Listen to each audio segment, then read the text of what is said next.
That was pretty great. This is part of a show that I did called Math with an exclamation point. And the challenge is that math films are generally really, really tedious and boring. So the challenge for that show was to actually try to find films that were interesting and inspiring. And so what I showed was Powers of 10. I showed Weird Number, which is a really great film about fractions, I think. This film, I did show Day Without Numbers because it involves a creepy puppet making all the numbers go away. And then what I would love to show you, but I'm just not going to be able to because I'm afraid, is Donald in Math Magic Land, which is a really great film that kind of talks about some math concepts, like the golden section or golden rectangle. Excuse me, golden rectangle. Talks about vector math. Pretty great, pretty great stuff. But this one I love because there's no narration and it's just, you know, you kind of tap your feet, bob your head as you see the names of various curves appear. And somebody in the comments posted about the spirograph, which was a toy that I had at least 2 iterations of. I kept losing pieces. But anyways, those you could explore a lot of those curves using spirograph. So there you go. Anyways, I'm Skip Alzheimer, if I didn't say so, and welcome to the AV Geeks Lunchtime Streaming Show. We try to show you old educational films that I have in my collection of over 30,000 films. I really don't know how many films I have. I mean, it was a pretty solid number, around 24,000, but then I got this giant batch of 14 pallets of films, and so even though those aren't technically mine, I still have them in my possession, so I'm counting them for now because I'm paying rent on the storage space. So I don't know how many actually I have, and what I kind of realized is that it's kind of doesn't matter. It's not how many films you have, it's what you do with the films. And so I'm hoping that showing you the films is bumping me up in the film collector world because I'm sharing what I have. And that was the whole point to begin with, is I didn't want to covet a film and just keep it on a shelf. I really wanted to show it as much to as many people as I can. So thank you for participating in that. Thank you also, Jerry, for buying me some coffee. Coffee is what makes the world go round in my head, literally in my head. There's little neurons firing thanks to the caffeine that you have paid for in the past. So if you like AV Geeks and you want to support us in some way, one way you can do it is buy some coffee. Another way is to hit like and subscribe, and then or go to avgeeks.com. We have a bunch of DVDs on sale there of previous shows that we've done, but it's also a place to see other shows that we've done. So we are on show number 199. So tomorrow is the big 200th show. I'm trying to figure out if I want to do anything special. Last time I did something special, I think I alienated at least half of you by showing the cube, but we'll try to figure out something fun. Anyways, this next film is actually on film. I have a film transfer machine here, Telecine. And so I've been able to actually watch films and show you films that I haven't seen before. So this is one I have seen before, but it's pretty great. Maybe it's timely, I don't know. So here's what liberty and justice means.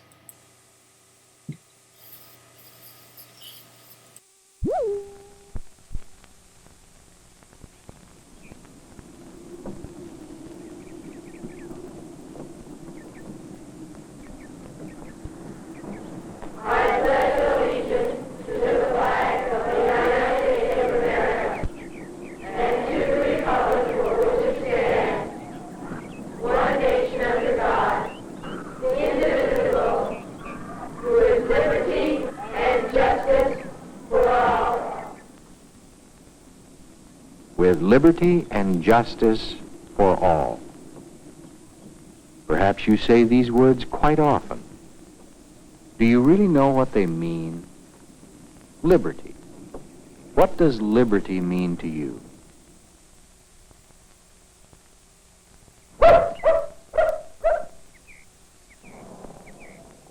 Dad,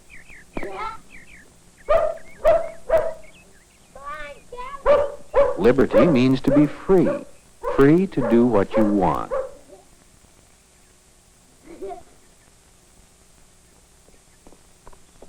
Uh-oh. Are we free to get in someone else's way? Is your father free to choose the kind of work he does? Being free to choose is liberty.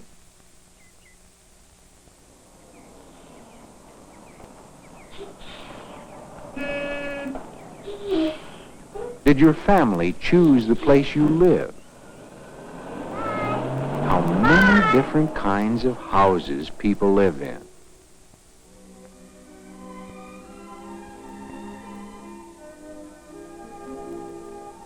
If each family is free to choose a place to live, then we have liberty. All around you, you can see examples of liberty.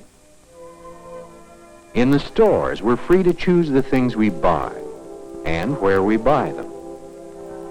Being free to choose is liberty.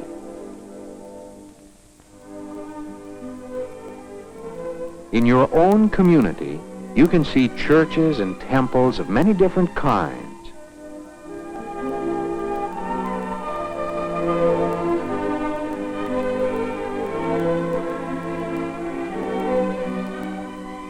Each person has liberty to believe as he chooses.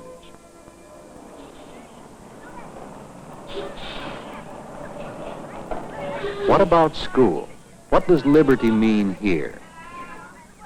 How many for Susan? How many for Andrew? In school, just as in the community and at home, liberty means being free to choose. Susan is our new monitor. Judy, would you like to nominate one? In fact, our country was first started because people wanted liberty. Long, long ago, in the days before our country began, people in many lands were ruled by kings.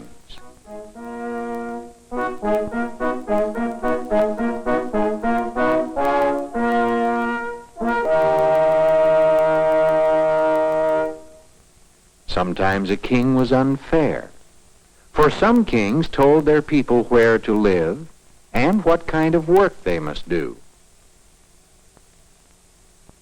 Often a king even told the people what church they could go to, and the people were not free.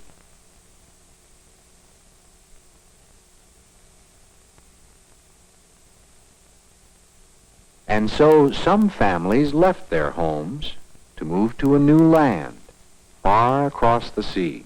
Goodbye. Farewell. Goodbye,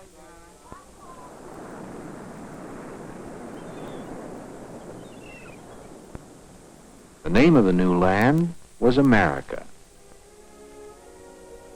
Here they would have liberty to believe what they chose, liberty to go to school, liberty to say what they thought and choose their own leaders. People who came from many lands learned to get along and rule themselves so that each one could be free.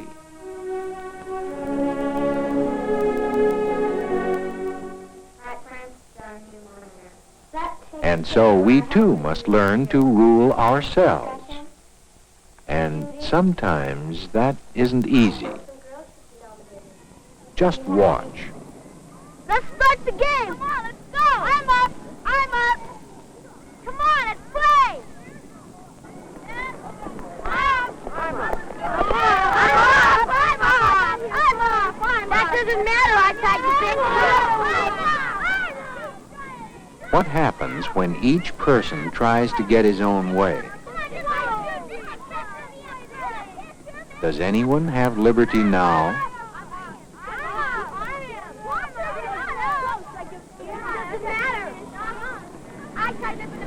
This is something like a traffic jam that could happen at any corner if the signal stopped working.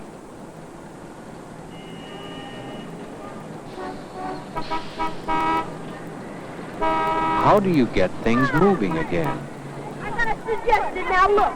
Catcher should be up first because he stays back here and he gets all the balls and tries his best, right? And then the pitcher, then the first baseman, and then we go right down the line. He says that it should be catcher up and all the way down like that. I do. Now let's take a vote on it. If you want to take a vote. Yeah. Come on, you guys. When we have rules to follow, rules that are fair, then each person knows his turn will come.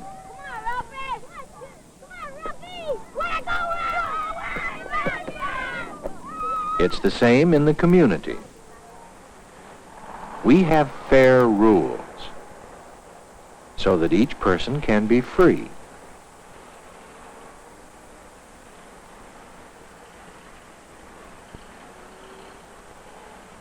Being fair is called justice, and there can be no liberty without justice. For example, what happens here if we let just one person break the rules?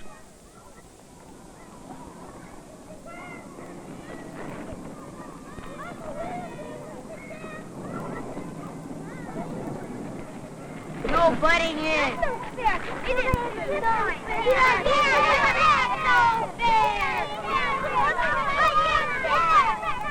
Does anyone have liberty now?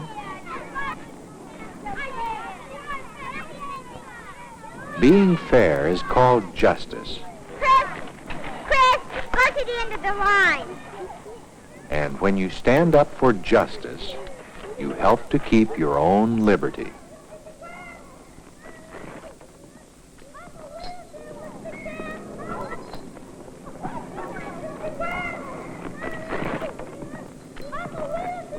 Wherever you find liberty, look again, and you'll find justice. All right, class. In class discussions, we cannot be free to give our ideas unless we also listen to other people. I don't think it matters whether boys get more sex. In the community, we cannot be free to believe as we choose unless we also respect the beliefs of others.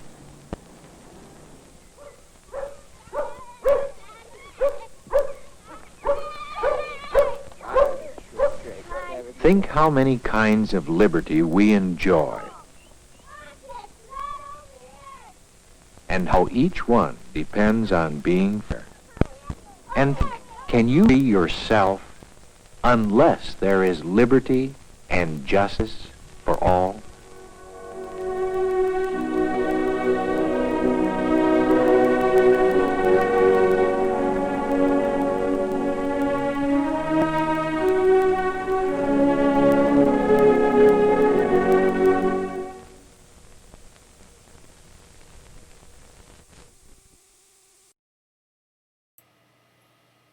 So, good old-fashioned civics lesson from the 70s.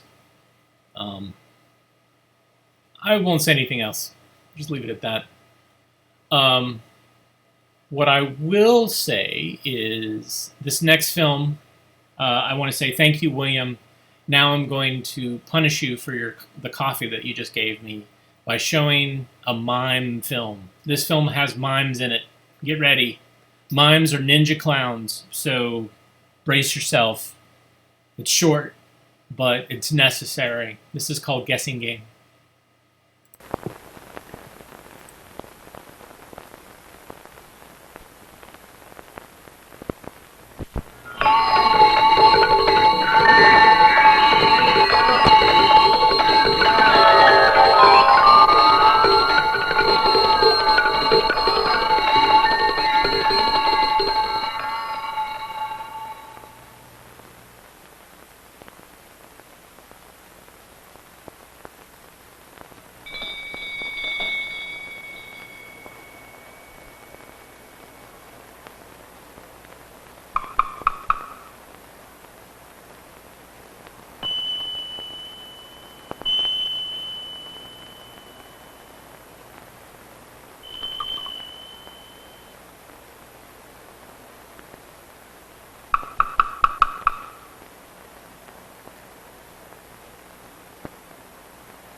Mimes, now more than ever. Um, it's part of a really amazingly weird series. Encyclopedia Britannica was often considered the really boring, corny educational film company. Like, they weren't willing to really do anything that was super exciting. They were very standard, normal. But in the 60s, late 60s, things went nuts. And so this was part of those series. It's called Magic Moments. And there's like Let's Go, Let's Do, and there's others. And I've shown some in this series, and they are just, for adults, they're just like, what is going on? What is happening? And these are meant to be provocative. These are meant to get kids talking about what they see and interacting with the film and thinking critically about what they see and all that stuff. Adults can't tolerate it. It's hard. But mimes, man. Sorry, William. Sorry, everybody. It seems like there's more than one person who has an adverse reaction to mimes.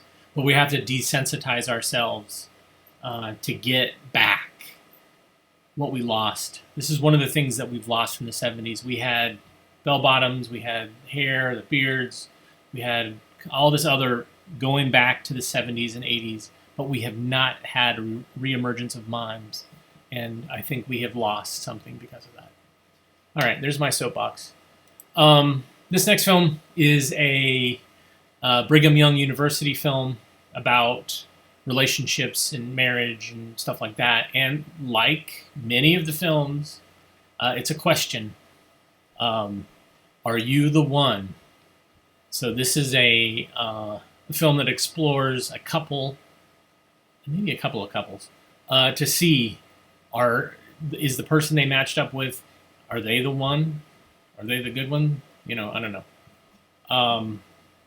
But wait a minute. Actually, no, I'm not going to show that yet. No, yeah, I'm going to go ahead and show it. Let's go for it. All right. Are you the one? Enjoy.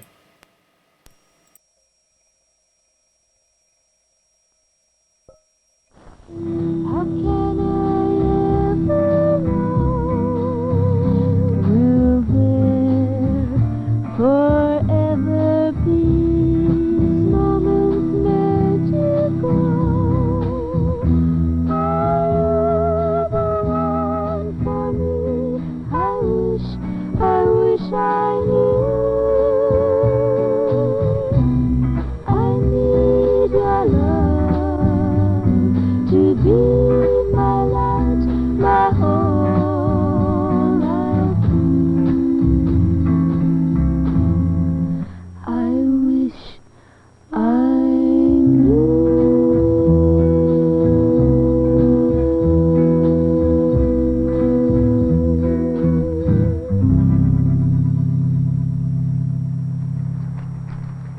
Here's a good one. Okay, that should do it. Hey, you know, I better get you back. They'll think I've abducted you. Oh, would you? Try me. Think we'd better get back. Come on.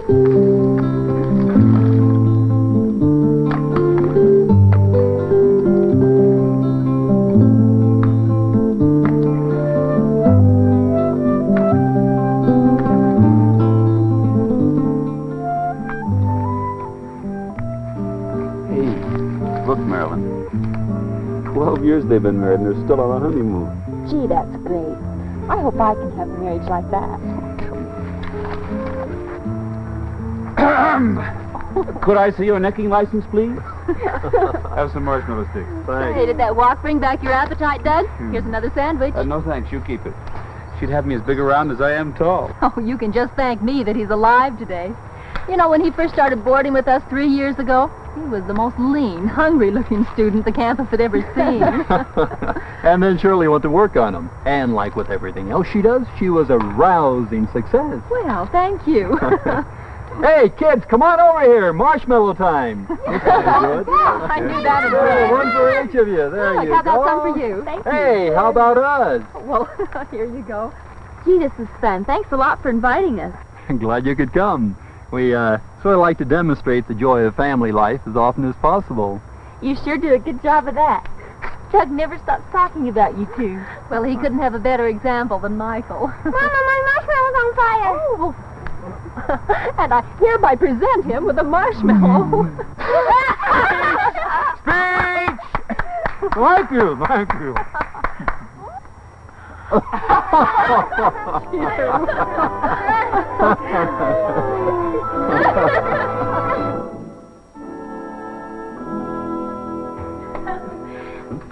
Here you go. Well, you know, I wonder why my folks never took us home.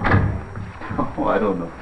And the way you describe them, they don't sound much like picnic people to me. What do you mean? Well, honey, a picnic's a pretty conventional thing. Your folks aren't. Doug, that isn't fair. Well, look.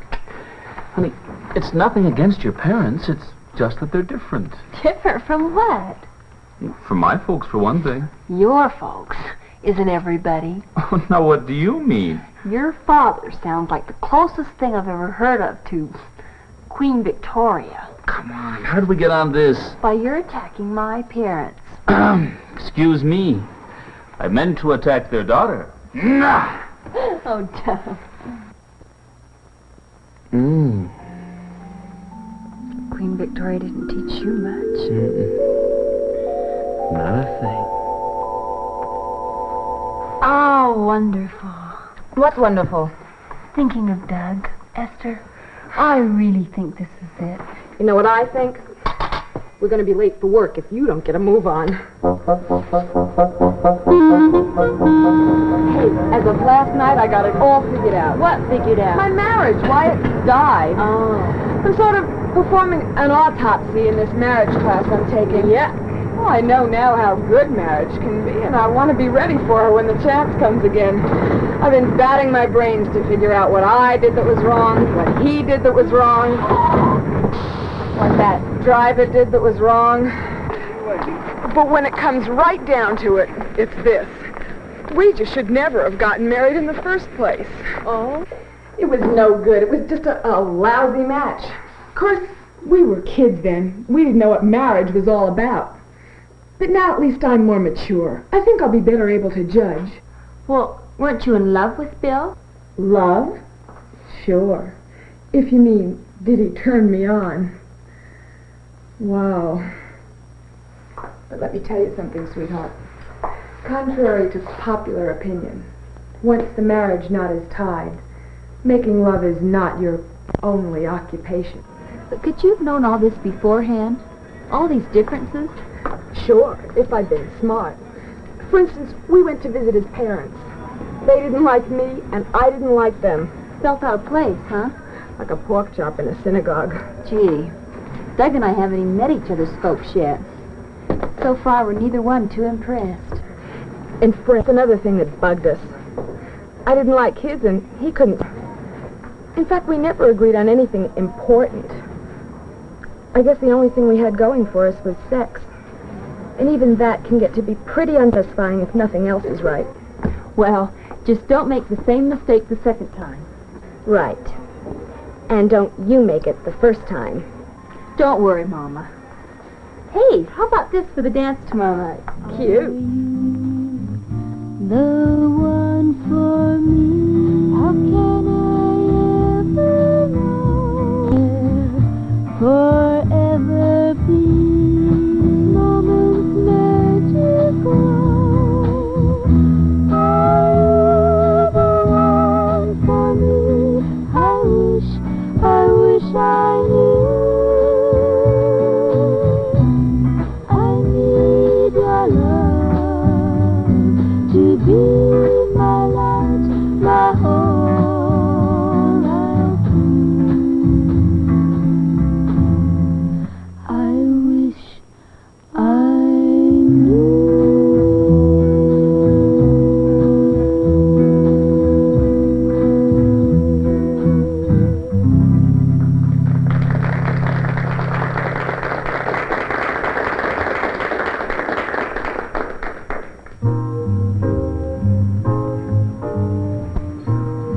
Thank you. Say, that's a beautiful dress. Do you like it? It's nice. You know, it's going to take some rich man to keep you in the style to which you're becoming accustomed. It's working in that dress shop. I see something and I just can't resist it. Put yourself on a budget. Budget? How boring. You may have to someday. I'll think about it tomorrow. Hey, there's real butter in this frosting. Margarine. No bakeries these days use butter. Well, Doug, there are some people who take pride in their work, who like to put out a good product. Not in the business world. You get as much as you can for the least effort. Doug, What's the matter? I'm just wondering how it would be to have a cynic for a husband. No more challenging than to marry a Pollyanna. Someone who's naive and gullible. But what about children, Doug? Don't they need to grow up feeling secure, knowing the world's a safe place? Is it safe? Of course it is. Okay. Hey, speaking of children, I promised Shirley I'd take the kids off her hands tomorrow. She's got a club meeting. How about you and I taking them to the zoo? Sure. I love the zoo.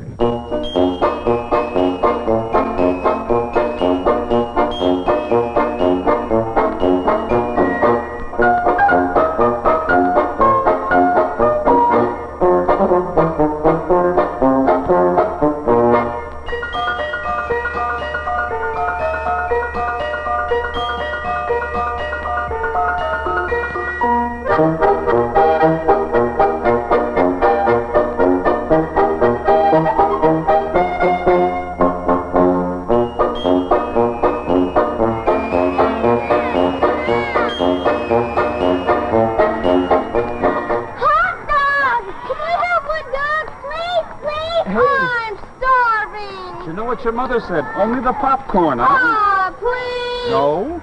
Oh, come on, Doug. I'll buy the hot dogs for them. Well, look, honey, I told Shirley I'd do what she said. Now, the kids have eaten nothing but junk food. But the mother's going to have dinner on the table in half an hour. And, well, if they're full of hot dogs, she won't be happy. Weren't you ever a child, Doug? What's a visit to the zoo without hot dogs? Part of the ritual. And what these kids need more than hot dogs is a little self-control. Now, many people could use just a little self-control. Meaning me? You said that. You know, you'll probably spoil your children rotten. And why not? Children are entitled to a little spoiling. Before long, they're adults, and it's all over. And if they're spoiled kids, they'll be spoiled adults. Oh, children think the whole universe has to revolve around them these days. Marilyn, look, I'm not going to be mean to my kids, but I do want to help them develop a little self-control and responsibility. Now, can't you see that? Oh, I don't see what all this has to do with having a hot dog at the zoo. I think you're mean. Come on. Hi, kids. You have a good time? Yeah, boy, was it fun. Good. Dad and Marion had a fight. Marcia. Tattletale. Go on now, you two. Get washed up. Did you and Shirley ever disagree on much before you got married? Nothing important. We sort of took our time and got to know each other pretty thoroughly. Well, there was the time I wanted to dye my hair, and Michael about had a fit. Did you do it? No, it was a struggle, but he finally convinced me I was gorgeous, just the way I was. You have to think alike on the essentials. And then with the minor things, you have to be able to give and take. Are you and Marilyn having troubles, Doug? Sort of. For instance... What if we had children and didn't agree on how to raise them? He believes in spanking, and I don't. They'd grow up neurotic. Don't we all? And you know what else? Sometimes I think we just look at life differently.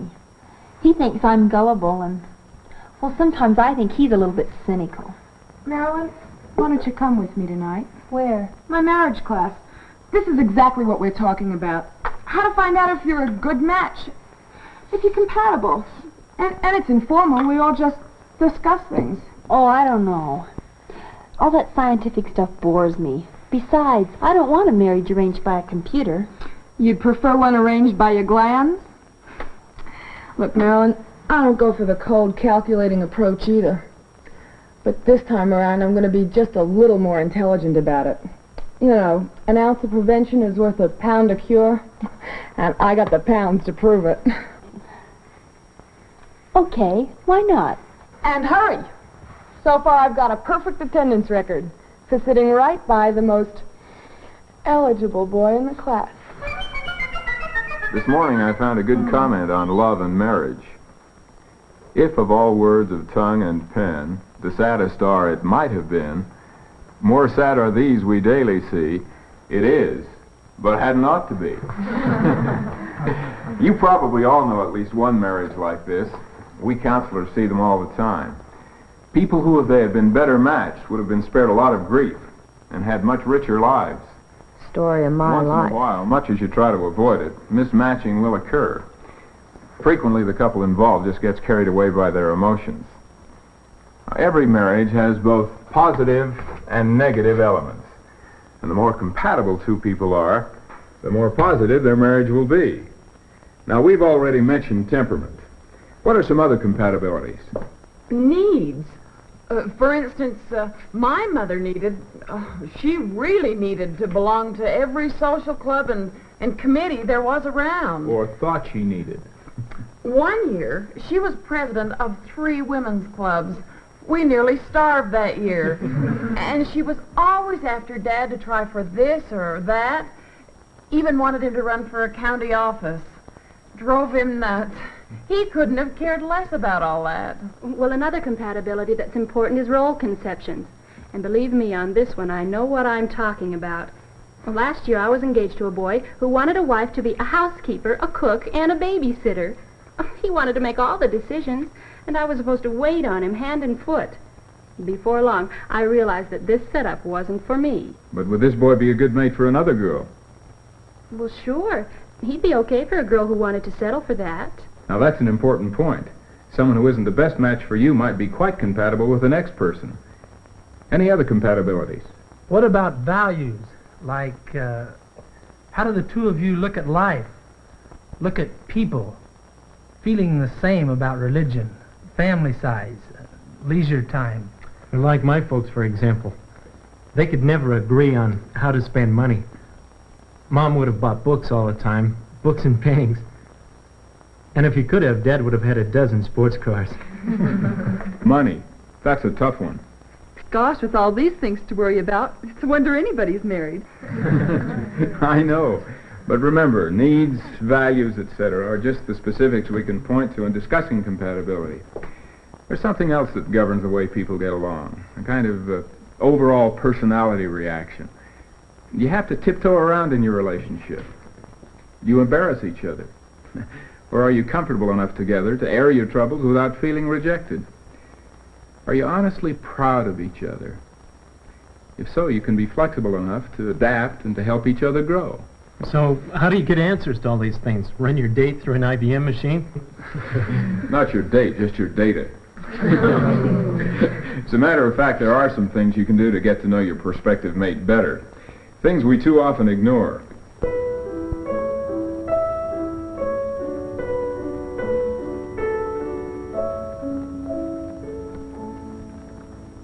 Now then, are you all warmed up? Then let's have the first group move into place and we'll take our compositional studies.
Gail, have you finished your composition?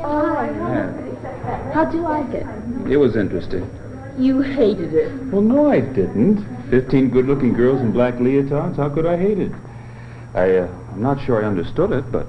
You hated it. I knew you would. Well, no, I didn't. Modern dance requires a sense of beauty, an appreciation of movement and emotion. And it's a challenge. A real thrill to dance. A lot more productive way to spend your time than... Fishing? You hate it. I knew you would. I don't hate it. It's just boring. Dancing is relaxing and creative at the same time. Besides, I want to teach it someday. I thought you wanted to get married someday. Of course I do. But that doesn't mean I still can't dance or teach. Does it? I guess that depends on who you marry. All right. What's your wife going to do? Do? Your wife and a mother. It seems to me that's enough of a career. Women can vegetate that way, Doug. We have been emancipated, you know. Well, look, what's more important? Jumping around with a bunch of women in black leotards or taking care of a home and children? It's not an either-or thing, Doug. You can do both. But not well. How come we've never talked about these things before? This never came up, I guess. Hey. Doug, is that all we have in common? Well, it's a pretty good start. But with us, it's not only where we start, but where we end up. Some growing relationship we've got. Well, don't get all excited about it. I will get excited if I want to. Oh, Meryl. Don't, Doug! Doug! Oh, Doug, I'm sorry. Oh. Oh, Esther. It was awful. Is he mad at you? Oh, no. He doesn't get mad. He just stays calm and collected and makes me feel like an idiot. In fact, we're alike in practically nothing. Compatibility? Wow. Oh, Marilyn, I don't know.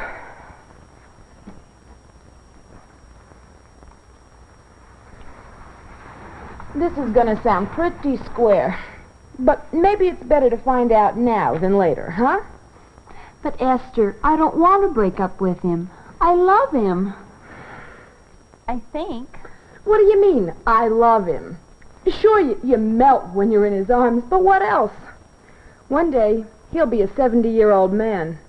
What will you two be sharing then? Look, breaking up's no fun. But it's a picnic compared to doing it after marriage. But maybe he'll change, Esther, or maybe I will. He could decide it's not so bad for women to work a little outside the home. And I could change my mind about disciplining children and things like that. Well, people can change, but I wouldn't count on it. I couldn't get Bill to change so much as his table manners. If you're going to marry Doug, marry him for what he is now. There are some things you can help him to change if your relationship's right. But there are some things Doug can't change.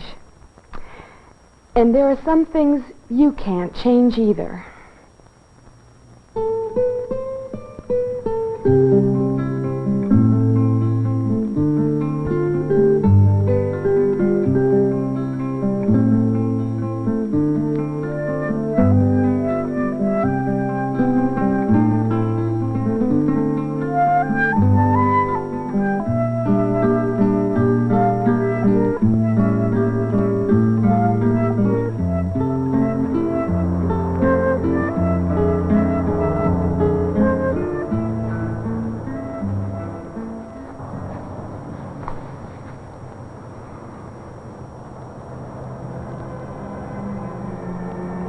Marilyn,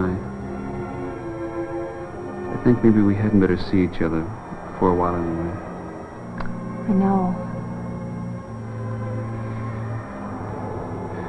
We don't seem to be making it, do we? No. I like you a lot, Doug. I guess we're just not terribly compatible. Yeah. Yeah, I've been thinking about it. I know I'm really not what you need in a husband, And there are other girls, I guess, that are closer to what you need in a wife. maybe. The thing is, Marilyn, I know that marriage can be great if the match is right and if you work at it. Well, that's what I want for me, and I want the same thing for you. But I just like you so much, I want you to be happy. I really do. I know. I'll always remember you, Doug, and all the fun that we've done together. I hope we can still be good friends. Oh, sure. Well, I'll check back now and then. Who knows what might happen in a year or so. Hey, let's not waste that music.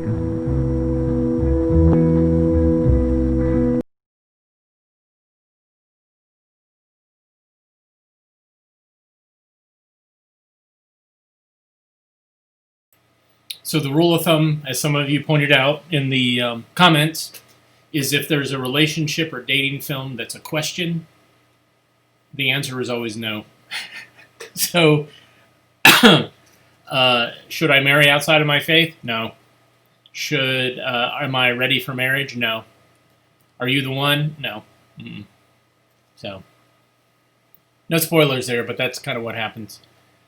All right, this next film is kind of an introduction to a series called One to Grow On, which was a government film series about, I guess, adolescent growth, and very similar to the Inside Out series in that there's these situations that are presented and then the kids interact in them and then we explore at the end, like how did you feel about that, blah, blah, blah. But here's the kind of beginning thing. This wouldn't be shown to kids, this would be shown to teachers.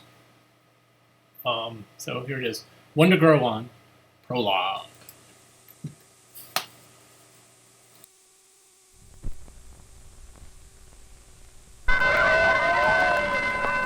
One to Grow On, a new set of tools developed by the National Institute of Mental Health to stimulate thinking about mental health issues related to teacher-student interaction in the classroom.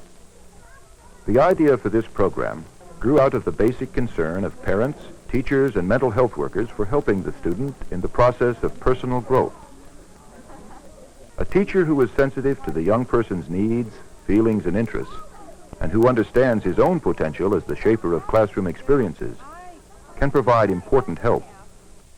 Classroom mental health holds the potential for enhancing every child's ability to develop his humanness, skill in decision-making, self-understanding, and a sense of responsibility. One to Grow On is a series of 6 films with print materials designed as a catalyst, a core of impressions and data around which personal and collective problems can be discussed and solutions suggested. The first film in the series is a documentary study of 3 uniquely different high school students in a single history class. Each participates with his own special set of motives, needs, and values. Oh, I like history as a subject, pretty much. I don't like the teacher. He gives assignments that most of them are strictly opinion, and I don't see how he can really grade it. I don't think I'm positive there's not a right answer or a wrong answer here. I like the facts, just the straight facts. Mike was a person with lots of leadership, and he proved that by being able to make senior patrol leader. He helped other boys in scouting so that they were able to advance. I think I told you I had his name down wrong in the roll book. I had it spelled Laymor. And for weeks I called him by the wrong name, and he never even corrected me. He has love of country, love of God, and love of family. I just think he's a good boy. Doug? I don't know. Do you think one of the answers before that were given was it, or? Well, let him try. It up. Well, I don't know. I can't answer. Well, not a worry. He just doesn't have a great deal of interest in what's going on. His outside life, really, has so much more glamour to it. They spot you like in baseball, and then they'd sponsor you, And usually if someone sponsors you, that means you're going to be around motorcycles for a pretty long time, But basically, I just feel that I just want him to do what he wants to do and be happy. Maybe I'm just being too lenient with him. I really don't know. If there's 100% turnout in all of the states, a person can have a majority of electoral votes by taking 19.7% of the popular vote. I asked about the sign of the Declaration of Independence, people who had signed the Declaration. And the textbook, and I expect every kid in the class to put down John Hancock, and he put down Button Gwinnett, of whom I've never heard. Well, that's Maud 6. They're all the same. Oh, they are. Oh, Maud 6. Yeah. Anytime he's interested in anything, we go to the library, research it, and we let him go on tours. He had a tour around the United States, and anything at all that's within our means that will help in his stimulation. I like the lunch periods at the math club. I like that very much, but I don't know about school. I don't have any big feelings. I don't think about it. 50.1% in all of the smallest states up to 270 electoral votes. Yeah, if our system could be, you understand what he said? Following are 2 dramatic incidents presenting specific problems confronting teenagers in their struggle to understand themselves and their relationships with their school and home environments. Well, what am I supposed to do? What am I supposed to do? Accept your own responsibility. I don't believe you're doing that. I am accepting my responsibility.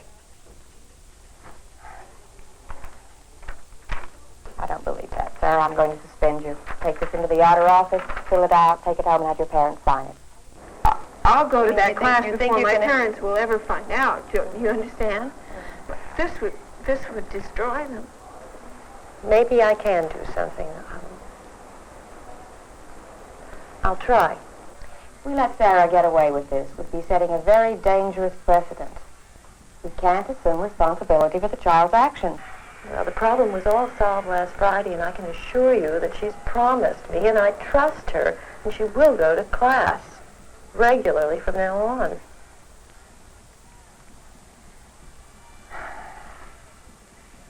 They just, well, I hate this is so cliche, but they don't understand me. responsibility, young lady, and you're not going to bed until we discuss this. Do you hear me? Now, I'm your mother. Look, Lindsay, this is the second day that you've stayed after school. You keep looking at me very directly in the eyes. Now, I'm sitting here with you, and I'm available to you if there's something you want to tell me. Or ask me. There's really nothing. I think it's just a phase at the moment. I think all parents must be going through a phase like this. There's nothing really to be concerned about, you know. The last three documentaries present classroom techniques and models. It is understood that there is no one set of answers to help all teachers, but that effective use of such techniques must grow out of a shared need felt by both teacher and student.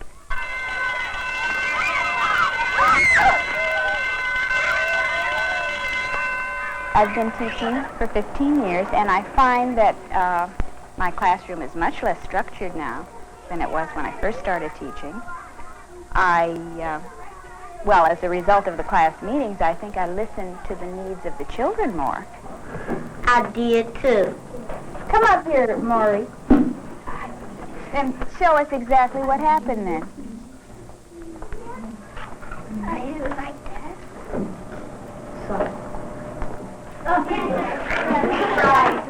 What was accomplished by acting out the fight? What I was trying to show the rest of the class is that this didn't accomplish very much. They're one pushing the other and the other pushing back, and I think I was just using that as an example for the other children to come up with some ideas. You walk home all by yourself? Why? All the kids go this way and I go straight. Which way do you go? Straight. I go straight. Would you like to walk home with Danetta? Okay. So you have somebody to walk home with, okay? I think as a result of our class meetings, she began to realize that the children in our room were genuinely interested in helping her, and I think she began to feel that the children were really trying to be her friends.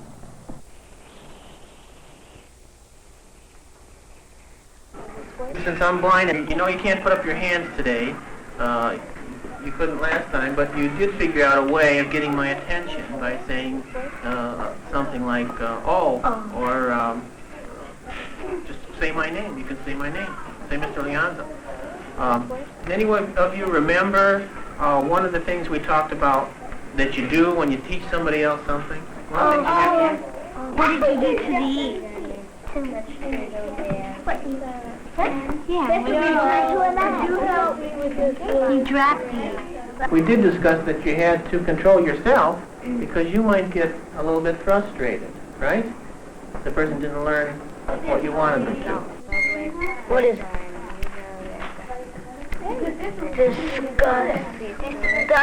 Disgusted.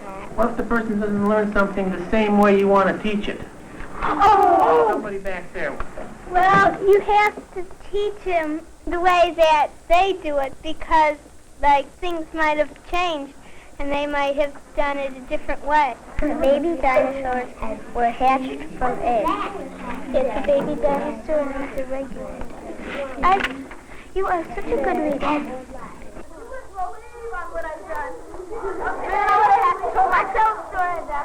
In our classroom, we have a system that we call Alpha and Omega.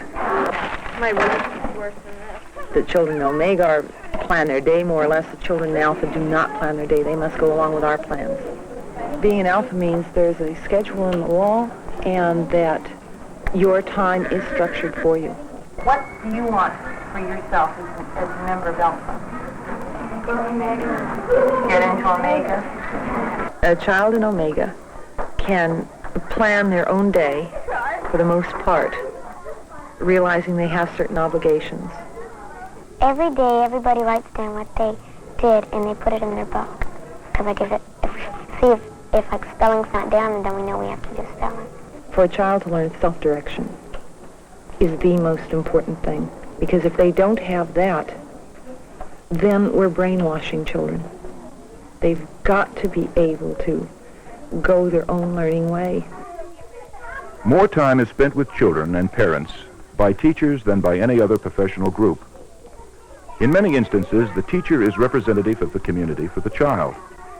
The school, therefore, has the potential to help a child understand his and others' dependencies feelings, fears, and joy. These films will find their value as discussion tools, reminding us that every experience, whether it be intense conflict or the shared joy of learning something new, can be one to grow on.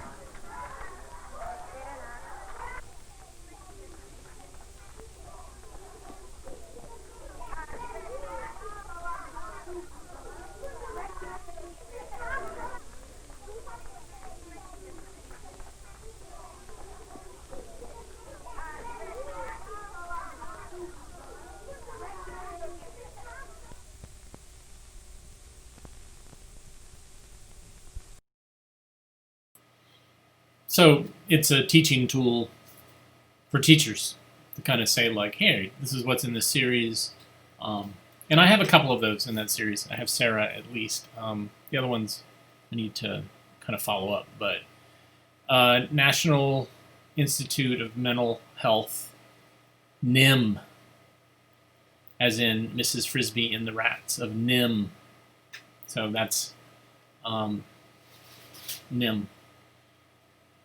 Thanks, everybody, for tuning in today.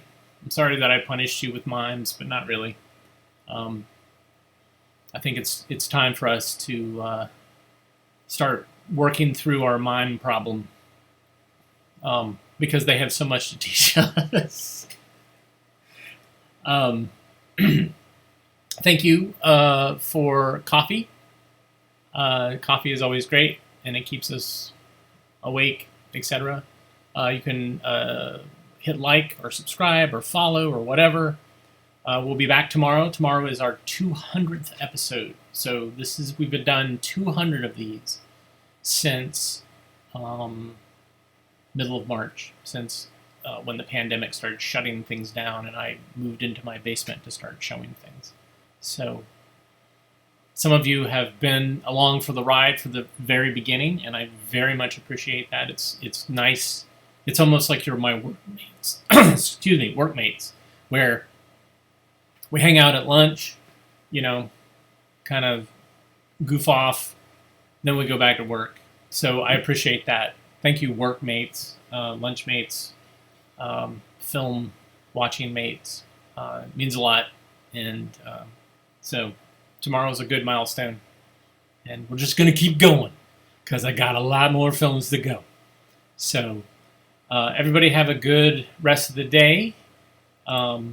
As always, we look inside the film can to teach us things, and that is a little smiley face with eyelashes, to love each other, and to please rewind. So those are 3 important things to think about to live our lives, especially the rewinding part. Everybody have a good rest of the day, and I will see you tomorrow. Take care, everybody.